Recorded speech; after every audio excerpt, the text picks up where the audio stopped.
আমি এক্ষুনি অদম্য থেকে বেরোলাম। এক্ষুনি ছবিটা কেমন সেটা নিয়ে বলার মতো মানসিকতা নেই, কারণ ছবিটা অসম্ভব একটা প্রথমত বলবো কঠিন ছবি। এবার ছবির মাধ্যমে কি বলা হয়েছে, কি বক্তব্য, সেটা যারা ছবি দেখবেন তারা বিচার করবেন। যেহেতু রঞ্জনের প্রথম ছবিতে আমি অভিনয় করেছিলাম, রঞ্জনকে আমি বহুদিন ধরে চিনি, কাজেই খুব ছোট্ট একটা ইউনিট নিয়েও কাজ করেছে সেটা আমি জানতাম আগে থেকে। এবং যে জায়গায় গিয়ে কাজটা করেছে, সুন্দরবন অনেকটা শুটিং হয়েছে, এবং যেভাবে শুটিংটা করেছে, আমি যদি শুধু টেকনিক্যাল দিকটার কথাই বলি, ও আমি বলবো অসম্ভবকে সম্ভব করেছে। এবং ছবিতে যারা যারা ছিল, আমি শুধু অভিনয় যে করেছে যাকে আমরা মূল চরিত্র দেখি, বা যারা যারা ছবির কাজে আছে, তারা যে কি কঠিন একটা কাজ করেছে। আমরা যেহেতু সিনেমার কাজে আছি, সেটা অভিনয় হোক বা অন্যান্য যে কাজগুলো হোক, সেগুলো সম্পর্কে কিছুটা কিছুটা ধারণা আছে। তারপর সেই জন্যই বলছি, একটা অসম্ভব কঠিন কাজ ওরা করেছে। এবার বাকি এই ছবিটা দেখে কি মনে হলো, কি বক্তব্য, কি মতামত, সেটা আমার মনে হয় প্রত্যেকটি দর্শক তারা নিজেদের মতো করে ব্যাখ্যা করুক, এবং এই ছবিটা ম্যাচিওর দর্শকদের জন্য বলে আমার মনে হয়েছে। তবে রঞ্জনের এই যে স্বপ্ন দেখাটা চালু থাকুক, এটা আমি মনে প্রাণে চাইব।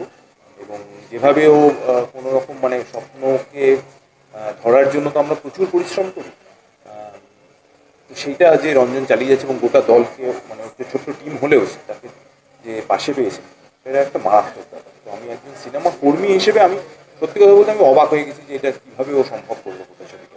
আমি প্রথমত তো এটাই। এবার এখন আমার রঞ্জনের সঙ্গে অনেক মানে আমি ওকে জিজ্ঞেস করবো কোথায় কীভাবে শ্যুট করলে, কীভাবে এটা ভাবলে, কীভাবে তুমি কনসেপচুয়ালাইজ করলে, সেটা তো পরের বিষয়। কিন্তু এই কাজটা যে ও করেছে, সেটা আমি আবারও বলছি, আমি রিপিট করছি বারবার নিজেকে, একটা প্রচণ্ড কঠিন কাজকে ও সম্ভব করেছে, ও এবং ওর team।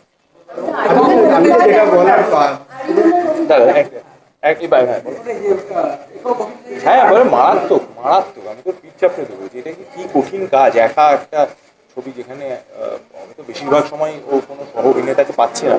এবং শুধু অভিনয় নয়, যে ফিজিক্যাল যে একটা এক্সশন, মানে শারীরিক যে পরিশ্রম, মানসিক তো বটেই, শারীরিক যে পরিশ্রম সেটাও মারাত্মক কঠিন। আর বাচ্চা ছেলে যে কাজটা করেছে, আরও আরও ভালো কাজ করুক, আরও আরও প্রচুর কাজ করে দিয়েছে।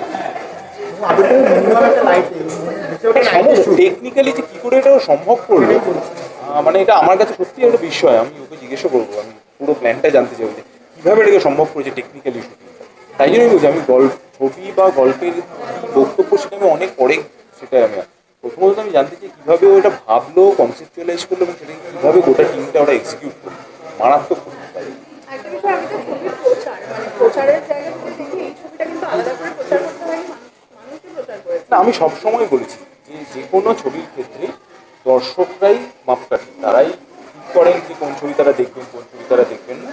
এবং সব ধরনের ছবি হয়, কিছু ছবির সঙ্গে হতেই পারে যে এই ছবিটা কেউ দেখলেন, যার এই মতামতের সঙ্গে তিনি একেবারেই মিল পেলেন না, তার মতামতের সঙ্গে মিল হলোই, তার মনে হলো যে না না না, এটা যারা বলছে সেটা আমি মানছি। আবার কেউ বললেন না, আমি এটাই মানছি।